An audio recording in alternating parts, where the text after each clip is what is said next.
At ayun na naman guys. Good morning, good morning.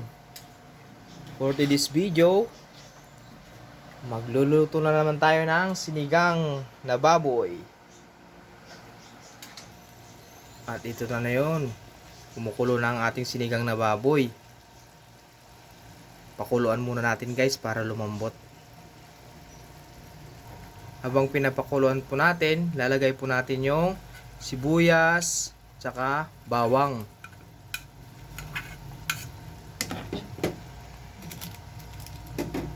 Paminta.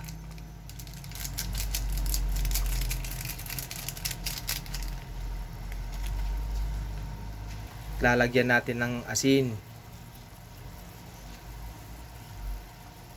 Para habang pinapakuluan natin, yung lasa nasa karne na. At halo-haluin natin guys. At tatakpan natin guys ng ilang minuto para lumambot yung karne. At ayun na guys, nakalipas ng ilang minuto guys, titignan natin kung malambot na ang ating karne.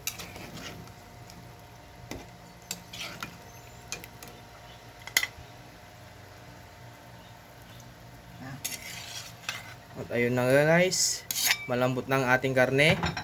Lalagyan na natin yung gabi.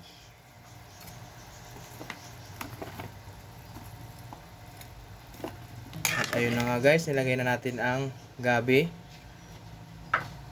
Hintayin na lang natin lumambot guys para mailagay na natin ang ibang gulay. Takpan muna natin guys. At ayun na nga guys, malambot na ang ating gabi. Nalagay na natin yung okra. Tapos yung sili. At saka yung dahon ng kangkong. Ayun na nga guys, isabay na rin natin yung pampaasim. Para habang pinapalambot natin siya, lumasa na yung asim niya. At ayun na nga guys, tatakpan na ulit natin. Maghintay tayo ng ilang minuto guys.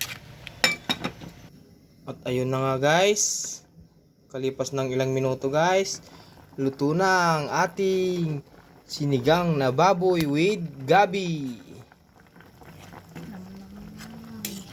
Yum yum yum yum. Thank you for watching guys. Huwag kalimutan mag-comment, share, at likes.